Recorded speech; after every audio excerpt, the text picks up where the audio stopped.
question. Have you ever asked a question and immediately regretted it? Let's see a show of hands. Finally, it's not a me problem. I've always been a curious child. Why do we have to do things this way? Not to be difficult, but genuinely curious. The answer I got wasn't an explanation, it was a look. Yes, you know the one. And then the words, just do as you're told. My mind still wanted to wander, still question. Why is the sky blue? Why can't homework be done in school?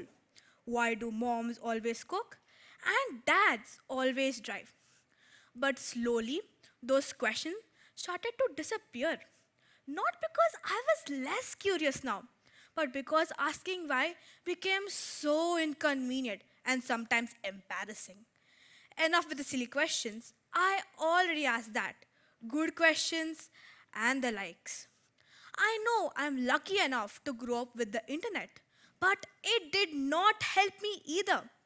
It gave me so many answers for my endless questions that it finally made my head spin. And slowly, those questions, they didn't vanish. They went quiet and pointless, still swimming in my head. All the time, I was told that creativity meant being good at art or music. It was a long path for me to come and realize that it's all about curiosity. The what if. I always had that. I didn't even know I had a creative head. All the geniuses I was told about were looking at the same world everyone else sees and wondering, could this work differently? Newton was applauded for his curiosity, but mine was plain annoying. Every better system, every idea, every innovation that brought change to this world started with someone asking a question others were too comfortable to ignore. Research done by the National Institute of Biotechnology Information US highlights that true learning and scientific development only begins when there's natural curiosity, not rote memorization. Naturally, while kids are enthusiastic and ask tons of questions, this naturally declines as the education system prioritizes answers over inquiry. Questions, the research highlights, is a skill that must be nurtured and practiced.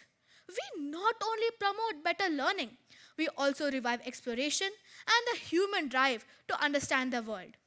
According to an article on the benefits of asking questions does more than getting answers. Questioning helps clear confusion, improve thinking, and promotes better communication. It also boosts confidence, supports better decisions and problem solving, and encourages us to think deeply instead of accepting the things the way they are. My name is Adithi Belur, and I'm going to be speaking on the topic why asking why hits different. No, not literally like a punch or a slap, but the reality check. Today, I'm going to talk about a type of creativity that comes out of asking endless questions, not as a skill, not as a gift, but as my reality, and how you can overcome asking too many. This all sounds great in theory until you're in a room where questions are treated as interruptions. My family and I have worked our way to the importance of giving questions, and now I would like to share them with you. This is when I had to be quiet. When raising your hand in class or asking someone was not an option, a question drill kept all my thoughts in place. Try it. After a few days, you may notice that the doubts you had are not there anymore. Instead of writing what happened during the day, writing what confused you, what rule felt strange, or what idea you couldn't stop thinking about. Over time, this trains your brain to love and notice your curiosity instead of ignoring it. It reminds you that your thoughts matter, even the ones you're not allowed to or able to say out loud. This idea can be scaled up using a community question board, offline or online, where anyone can post questions without having to sound confident, smart, or finished. No debates, no grading, no rush to be right. Just questions pinned up, waiting. Some questions get answered who already walked the path. Some spark new questions. Some sit there quietly until the right mind stumbles upon them. Over time, this does something phenomenal. It normalizes not knowing. When questions are visible, permission spreads. And once secrets kept quietly locked in journals is now revealed for a community shared understanding, one honest question at a time. Not everyone thinks quietly. Some get new ideas while talking. When I had to speak and speak non-stop, one house rule that came up was question only minutes. It was scheduled for my day. Though I was sulking at first, this was fun. More often than not, I led to the answers myself, and that was brilliant. Often, the best ideas appear way before the first answer ever does. This idea can be scaled up by turning brainstorming sessions to ask questions, not solve. Open mic cafes where you can ask some things, not perform. Community libraries running ask anything evenings. School performing after hours curiosity circles. Even group chats where answers are banned for 5 minutes. Basically, if we can make room for freestyle dancing, I am definitely sure we can make room for freestyle thinking. Next come the part of being right. Oh gosh, that expectation from myself was a pure scam. No matter how much I tried, there was always something wrong. I had to pull a genius rule out of myself that challenged perfection. I was allowed one assumption, a belief, a method, anything, and asked who made it and why. Pondering over my assumptions helped me learn about logics and system while exposing underlying and invisible problems.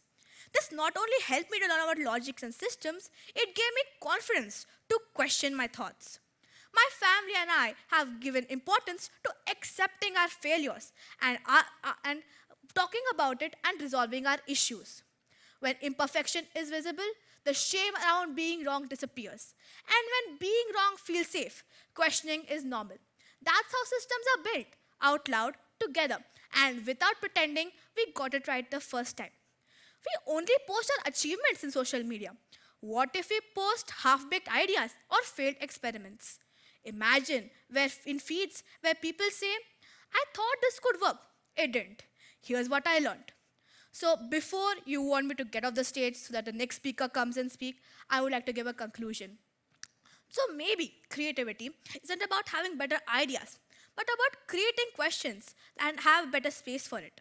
Systems that not only improve because someone had all the answers, because someone dared to ask, does this still make sense? Every innovation, every idea, every development starting point is simple. Stop treating questions as interruptions and start treating them as a foundation itself. Thank you. This is Adithi Belur signing off.